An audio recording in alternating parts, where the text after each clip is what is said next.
मैंने अपनी पत्नी को छोड़ दिया और अपने ट्यूशन स्टूडेंट से शादी कर ली। शादी की पहली रात जब मैं कमरे में गया तो उसने कहा, अलमारी में एक खत रखा है, पहले उसे पढ़ लीजिए। मैंने खत खोला। उस खत को पढ़कर मेरे होश उड़िड़ गए, क्योंकि मैं आरव 25 साल का एक शिक्षक जो एक छोटे से गांव के सरकारी स्कूल में बच्चों को पढ़ाता हूं। मेरी जिंदगी बाहर से देखने में बड़ी साधारण सी लगती थी। मैं सुबह 8 बजे उठकर नहा धोकर तैयार होता, माँ के बनाए पुराने रूटीन के अनुसार चाय पीता, फिर साइकिल पर स्कूल निकल जाता। जीवन सीधा सादा था। मेरी दुनिया में ज्यादा कुछ बदलता नहीं था, बस मौसम ही बदलते थे, पर मेरा वक्त नहीं। मेरी शादी को 6 साल हो चुके थे। प्रज्ञा मेरी पत्नी, लेकिन मेरे मन के भीतर एक तूफान चल रहा था जो उस रात और तेज हो गया जब प्रज्ञा और मेरे बीच फिर से वही पुरानी बहस छिड़ गई। आरव, तुम मुझसे दूर दूर क्यों रहते हो? मैं खड़ा रहा। मेरे पास कोई जवाब नहीं था। मैंने गहरी सांस ली और कड़क आवाज में कहा, प्रज्ञा, मैंने तुम्हें अभी तक अपनी पत्नी के रूप में कबूल नहीं किया है। वह चुप हो गई। प्रज्ञा कभी भी उस तरह की औरत नहीं बनी जैसी एक साथी जीवन भर के लिए होनी चाहिए। शादी की पहली रात से ही हम दोनों के बीच कोई भावनात्मक जुड़ाव नहीं बन पाया था। प्रज्ञा ने कई बार कोशिश की बातों से, प्यार से, समझदारी से, लेकिन आरव का व्यवहार हमेशा झुंझलाहट भरा रहता था, तेज और तानों से भरा रहता। आरव प्रज्ञा की हर बात में गलती निकालता। कभी खाने में नमक कम है तो कभी जिंदगी में कम मजे। वह प्रज्ञा को हर समय नीचा दिखाता। दोस्तों के सामने, पड़ोस में, रिश्तेदारों के बीच, हर जगह वो उसे शर्मिंदा करता। प्रज्ञा धीरे धीरे अब खामोश हो गई, जैसे उसने समय से समझौता कर लिया हो। अब वो न बोलती थी और न ही शिकायत करती। एक तरह से उसने अपने भाग्य को स्वीकार कर लिया था, पर कुछ खालीपन जो हर इंसान के अंदर कहीं ना कहीं होता है, धीरे धीरे उसके मन में जमा होता जा रहा था। आरव को भी कहीं सुकून नहीं रहता। स्कूल ही उसकी एकमात्र जगह थी। यहाँ बच्चे उसकी इज्जत करते थे, आरव सर कहकर प्यार से बुलाते थे और उनके बीच उसे थोड़ा सुकून मिलता था। एक दिन स्कूल में एक नई छात्रा आई। उसका आसना था। उसकी उम्र 17 साल की होगी। आसपास ने 12वीं कक्षा में दाखिला लिया था। आसना का चेहरा किसी किताब की तरह सीधा, मासूम और बहुत खूबसूरत था, और आंखों में एक अलग ही चमक थी। उसमें एक किस्म की गहराई थी जो बाकी बच्चों में नहीं दिखती थी। जब आरव ने पहली बार उसे देखा तो देखता ही रह गया। पहली ही बार में आरव ने उसे नोटिस किया। एक दिन आसना ने सवाल पूछा, सर, भारत छोड़ो आंदोलन किस साल शुरू हुआ था? आरव ने मुस्कुराते हुए उत्तर दिया, 1942। आसना, यह बहुत अच्छा सवाल तुमने पूछा है। तुम पढ़ाई में रुचि रखती हो क्या? आसना ने सिर हिलाया। जी सर, मैं आगे जाकर डॉक्टर ही बनना चाहती हूँ। आरव को पहली बार किसी ने ऐसे जवाब में खुद को उसकी तरह बताया। उसे एक अजीब सुकून मिला, जैसे कोई उसका अक्स सामने खड़ा हो। आरव आसना को देखकर यही सोचता, ये लड़की मेरे लिए है। आसना अब अक्सर आरव से सवाल पूछने आती, कभी नोट्स के लिए, तो कभी कविता समझने, तो कभी विज्ञान के किसी विषय पर चर्चा करने। धीरे धीरे आरव को उसकी आदत होने लगी और अब आरव को उसके आने का इंतजार करने लगा। धीरे धीरे दोनों के बीच बातचीत लंबी होने लगी। अब आसना सिर्फ सवाल नहीं पूछती थी, बल्कि अब वह बातें भी करती थी अपनी माँ के बारे में, अपने पापा की मौत के बारे में, अपने छोटे भाई की पढ़ाई के बारे में। आरव बस उसे देखता और सुनता रहता। कभी कोई मशवरा देता, कभी बस सिर हिलाकर उसकी बातें समझने की कोशिश करता। एक दिन आसना कुछ उदास थी। आरव ने पूछा, क्या हुआ आसना, आज मन नहीं लग रहा तुम्हारा? आसना ने कहा, सर, घर में बहुत टेंशन है। मम्मी कहती हैं जल्दी शादी कर लो, लेकिन मैं पढ़ना चाहती हूँ। मैंने पहली बार उसका चेहरा थोड़ी देर तक देखा, मासूम, डरी हुई, मगर बहुत भरोसेमंद। उस दिन मैंने पहली बार कुछ और महसूस किया। सिर्फ वह एक छात्रा नहीं थी मेरी, बल्कि अब आसना मेरे मन में किसी और रूप में बस रही थी, एक साथी की तरह, जो उसकी सूनी जिंदगी में रोशनी लाने आई हो। अगले कुछ हफ्तों में बाद मैंने आसना को कई बार अकेले बुलाया, कभी स्कूल की लाइब्रेरी में, कभी स्टाफ रूम के बाहर, कभी खाली क्लास में। अब बातचीत में एक आत्मीयता आ गई थी। एक दिन मैंने कहा, आसना एक बात कहूं?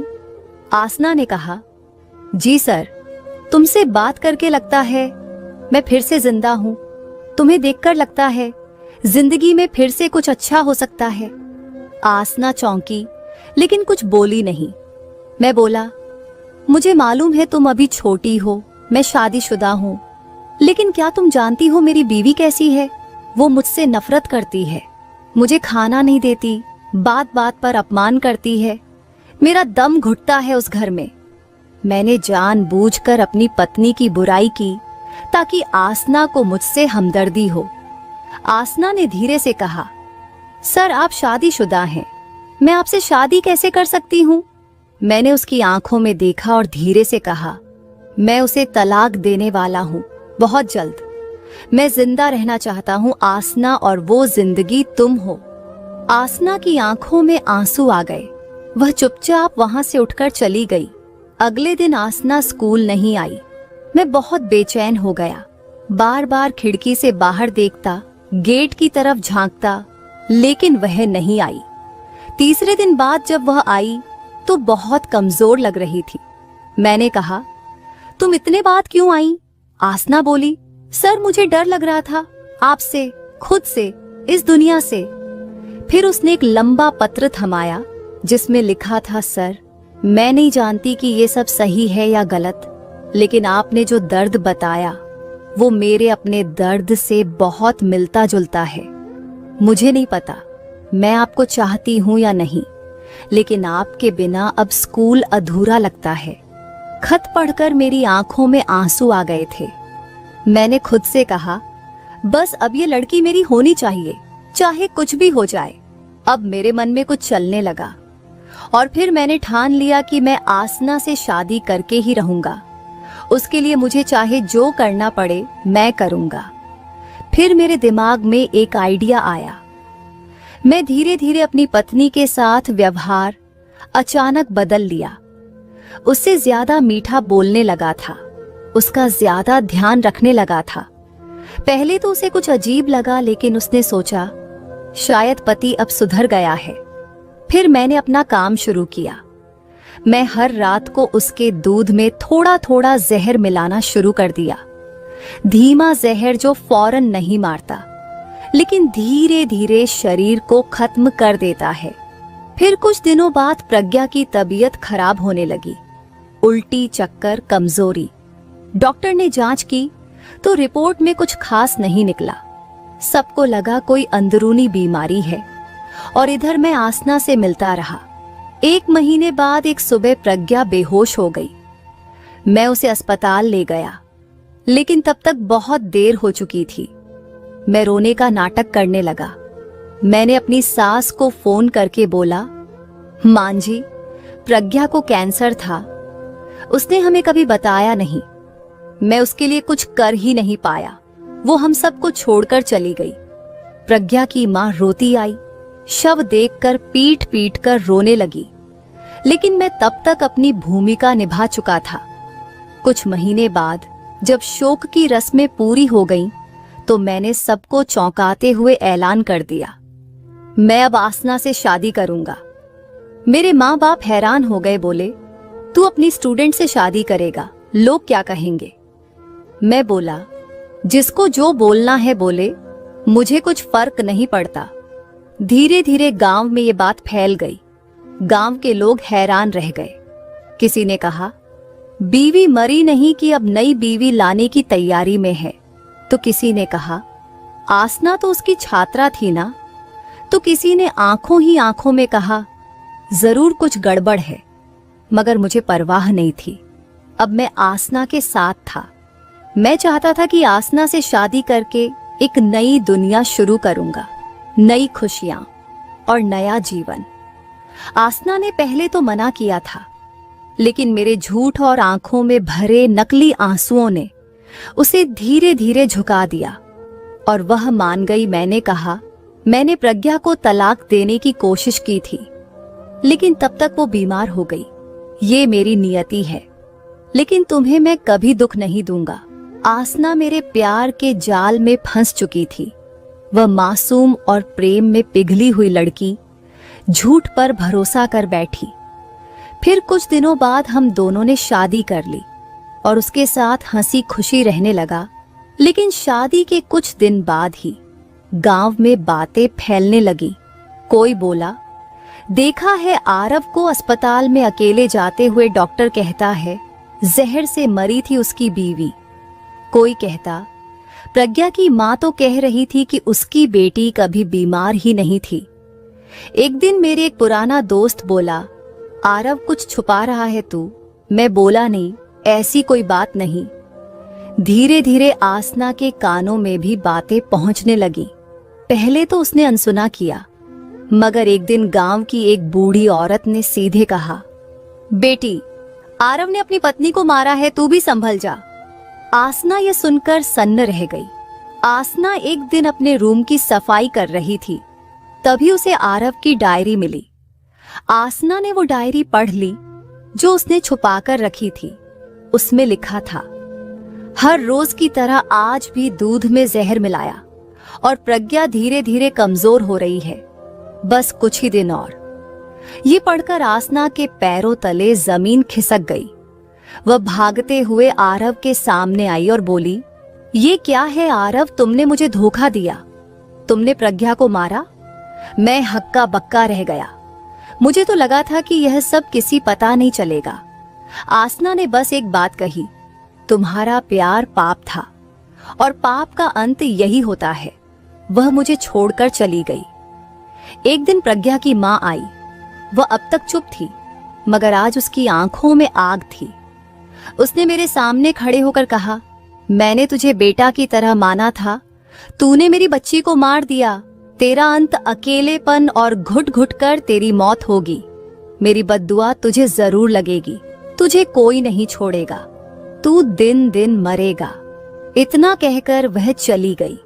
कुछ दिन बाद पुलिस आई। आसना ने मेरे खिलाफ गवाही दी और प्रज्ञा की पुरानी मेडिकल रिपोर्ट खुलवाई गई। जहर के सबूत मिले और पुलिस मुझे गिरफ्तार करके ले गई। अब मैं जेल में है। मैं किसी जमाने में बच्चों का प्यारा शिक्षक था, अब मुझे जेल के कैदी भी नाम से नहीं बुलाते। वो है ना जो बीवी को मार के दूसरी लड़की से शादी कर लिया था। मैं अब हर दिन एक ही बात सोचता हूँ, क्यों किया मैंने ये सब? क्या आसना मुझसे वैसे भी प्यार नहीं कर सकती थी? क्या आसना वाकई इतनी बुरी थी जितना मैंने उसे मान लिया? क्या मेरी सास की बद्दुआ ही मुझे खा गई? अब हर रात अकेला सोता हूँ, लेकिन नींद नहीं आती। हर सुबह जागता हूँ, सामने वही सीमेंट की दीवार, वही सड़ी हवा। अब कोई उसे आरव सर नहीं कहता, अब कोई उसे प्रेम से नहीं देखता। अब सिर्फ एक पहचान बची है, एक ऐसा आदमी जिसने प्यार के नाम पर पाप किया। मैं अब अकेले जेल की उस सीलन भरी कोठरी में बैठा था, जहां न सूरज की रोशनी थी, न हवा की ताजगी, न इंसानियत की कोई आहट। एक टूटे हुए पत्थर पर बैठा मैं अपने हाथों को घूर रहा था। वही हाथ जिनसे उसने दूध में जहर मिलाया था, वही हाथ जिनसे उसने झूठी मोहब्बत लिखी थी, और वही हाथ जो अब कांपते थे, पछताते थे। मुझे लगता था आसना उसका प्यार थी। उसे लगता था प्रज्ञा की जगह कोई और ले सकता है। मुझे लगता था झूठ और चालाकी से वह एक नई जिंदगी शुरू कर सकता है। मगर मैं गलत था, बहुत गलत। झूठ से शुरू हुआ रिश्ता कभी सच नहीं बनता। कोई भी रिश्ता छल से नहीं चल सकता। पाप चाहे कितना भी छुपा हो, एक दिन सामने आता जरूर है, और किसी की बद्दुआ अगर दिल से निकली हो तो वो जरूर लगती है।